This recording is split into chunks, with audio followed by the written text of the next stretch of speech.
Hello everyone, ಇವತ್ತಿನ ಕ್ಲಾಸಲ್ಲಿ less 3 ಫಾರ್ಮುಲಾನ ಯೂಸ್ ಮಾಡಿ ಪ್ರಾಬ್ಲಮ್ನ ಸಾಲ್ವ್ ಮಾಡೋಣ.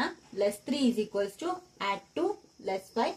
ಅದೇ ತರ less 30 is equals to add 20 less 50. ನಾನು ಲೆಸ್ 4 ಫಾರ್ಮುಲಾದಲ್ಲಿ ಯಾವ ತರ ಫಿಂಗರಿಂಗ್ ಮಾಡ್ತಿದ್ರಲ್ಲ ಸೇಮ್ ಫಿಂಗರಿಂಗ್ ನೇ ಇಲ್ಲಿ ಯೂಸ್ ಮಾಡೋದು, ಬಟ್ ನಂಬರ್ಸ್ ಮಾತ್ರ ಚೇಂಜ್ ಆಗುತ್ತೆ ಅಷ್ಟೇ. 4 less 3 less 3. Second question 9 4 less 3. Third question 2 3 less 3.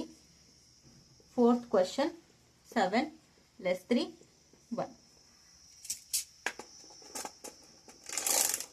ನೋಡಿ 4 ಡೈರೆಕ್ಟ್ 3 ಫಾರ್ಮುಲಾ ಡೈರೆಕ್ಟ್ ಇಲ್ಲ. add 5 less 2 less 3 less 3 ಇಲ್ಲಿ ಅಷ್ಟೇ ಸೇಮ್ ಫಿಂಗರಿಂಗ್ ಬರುತ್ತೆ. add 2 less 5. the answer is 4. 4 ಫಾರ್ಮುಲಾದಲ್ಲಿ ಹೆಂಗ್ ಮಾಡ್ತಿದ್ವಿ ಅಂದ್ರೆ ಆಡ್ 1 ಲೆಸ್ 5 ಮಾಡ್ತಿದ್ವಿ. ಇಲ್ಲಿ less 3 formula add 2 less 5. Next 9 direct ಇದೆ, 6 ಡೈರೆಕ್ಟ್ ಇಲ್ಲ. Less 6 add 10. Less 3 formula direct ಇಲ್ಲ, ಸಾರಿ ಲೆಸ್ 3 ಫಾರ್ಮುಲಾ ಅಪ್ಲೈ ಆಗಲ್ಲ ಇಲ್ಲಿ, ಯಾಕಂದ್ರೆ ಲೆಸ್ 3 ಡೈರೆಕ್ಟ್ ಇದೆ.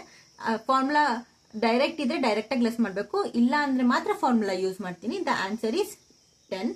ಮತ್ತೆ ಇನ್ನೊಂದು, ಯಾವಾಗ್ಲೂ ಅಷ್ಟೇ ಫಸ್ಟ್ ಟೆನ್ಸ್ಲೆಸ್ ಫಾರ್ಮುಲಾ ಅಪ್ಲೈ ಆಗುತ್ತಾ ಅಂತ ಚೆಕ್ ಮಾಡಿ, ಅದು ಅಪ್ಲೈ ಆಗದೆ ಇರುವಾಗ ಮಾತ್ರ ನಾವು 5 ಫಾರ್ಮುಲಾಗೆ ಸ್ವಿಚ್ ಆನ್ ಆಗಬೇಕು. ಈಗ ನೋಡಿ 2 direct 3 add 5 less 2 less 3 less 3 direct ಇಲ್ಲ, ಆಡ್ 2 ಲೆಸ್ 5.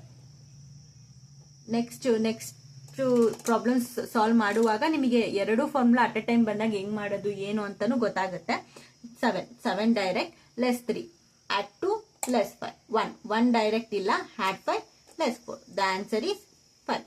ಈ ರೀತಿ ಫಾರ್ಮುಲಾನ ಯೂಸ್ ಮಾಡಿಕೊಂಡು ಪ್ರಾಬ್ಲಮ್ನ ಸಾಲ್ವ್ ಮಾಡ್ತೀನಿ.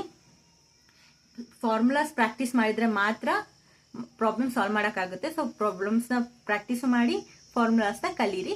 ನೆಕ್ಸ್ಟ್ ಕ್ಲಾಸಲ್ಲಿ ನೆಕ್ಸ್ಟ್ ಫಾರ್ಮುಲಾ ಹೇಳ್ಕೊಡ್ತೀನಿ. Thank you, bye.